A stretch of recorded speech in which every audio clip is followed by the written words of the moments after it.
Guys, welcome to பனை cooking channel. இந்த சேனலில் நீங்கள் எதை பற்றி பார்க்க போகிறீங்க, ஐஸ்கிரீம் பேஸ் செய்வது எப்படின்னு. அதாவது வெனிலா ஐஸ்கிரீம் உள்ள பேஸஸ், அதை வச்சு நீங்கள் எல்லா ஐஸ்கிரீமும் செஞ்சுக்கலாம். ஓகே, இப்போ தேவையான பொருட்கள் பார்ப்போம். பால் 1/2 litre, cornflour 3 spoon, GMC powder 1 spoon, CMC powder 1/2 spoon. இப்போ பாலை ஒரு பாத்திரத்தில் மாற்றிக்கலாம். இதில் கார்ன்ஃப்ளவர் 3 ஸ்பூனை எடுத்து பாலோடு கலந்துக்கலாம். இடையில் அடிக்கடி காற்று சவுண்டு கேட்கும், அது கொஞ்சம் அட்ஜஸ்ட் பண்ணிக்கோங்க. ஓகே, இப்போ ஜிஎம்சி பவுடர் எடுத்து பாலோடு கலந்துக்கலாம். அடுத்தது சிஎம்சி பவுடரும். இப்போ இது எல்லாத்தையும் கரையிற அளவுக்கு நல்லா கலந்துப்போம். கலந்த பிறகு சுகர் 8 ஸ்பூன் போட்டுக்கொண்டு தான் 8 ஸ்பூன் போட்டுப்போம்.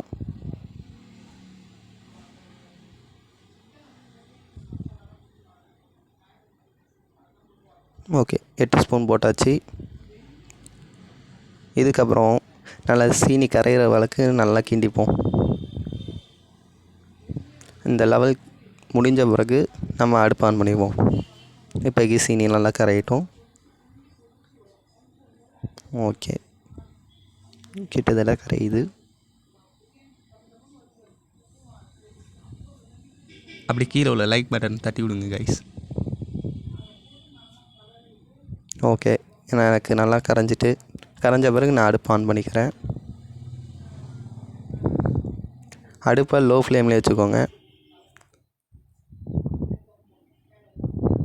அடுப்பை லோ ஃப்ளேமில் வச்சுக்கலாம். லோ ஃப்ளேமில் வச்சுட்டு நல்லா கிண்டுங்க.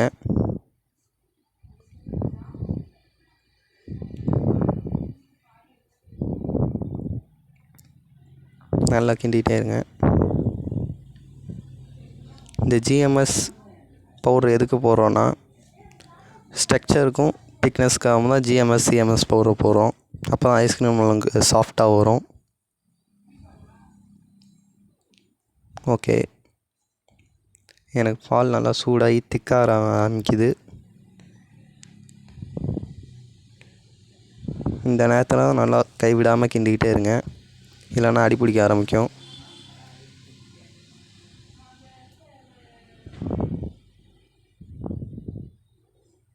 ஓகே, எனக்கு திக்காக ஆரம்பிக்குது. நான் உங்களுக்கு க்ளோஸ்அப்பில் காட்டுறேன். உங்களுக்கு இது மாதிரி தான் நல்லா திக்காக இருக்கணும். இந்த ஸ்ட்ரக்சர் நல்லா திக்கான ஸ்ட்ரக்சர் ஆக்கணும். பால்கோவா மாதிரி ஸ்ட்ரக்சர் வரணும். உங்களுக்கு தெரியும், போக அது திக்காகிறது. கைவிடாமல் நல்லா கிண்டுங்க.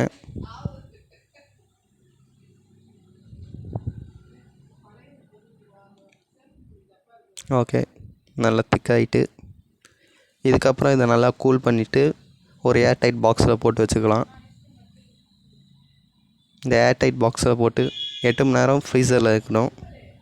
உங்களுக்கு நல்லா ஃப்ரீஸ் ஆனால் தான் உங்களுக்கு ஐஸ்கிரீம் அடிக்கும் போது நல்லா பீட் ஆகி வரும்.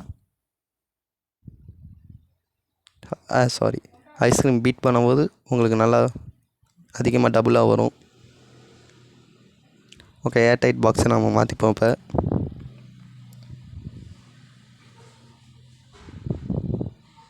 இது நல்லா இந்த மாதிரி க்ரீமியான ஸ்ட்ரக்சர்லேயே வச்சுக்கோங்க. லிக்விடான ஸ்ட்ரக்சர் வச்சிட்டிங்கன்னா உங்களுக்கு ஐஸ்கிரீம் செட் ஆகாது. இது மாதிரி நல்லா க்ரீமியாகவே இருக்கட்டும்.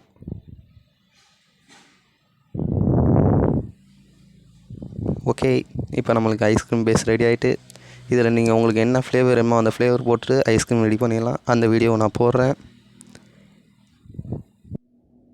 மறக்காமல் இந்த வீடியோவுக்கு லைக் பண்ணுங்கள், சப்போர்ட் பண்ணுங்கள், சப்ஸ்கிரைப் பண்ணுங்கள்.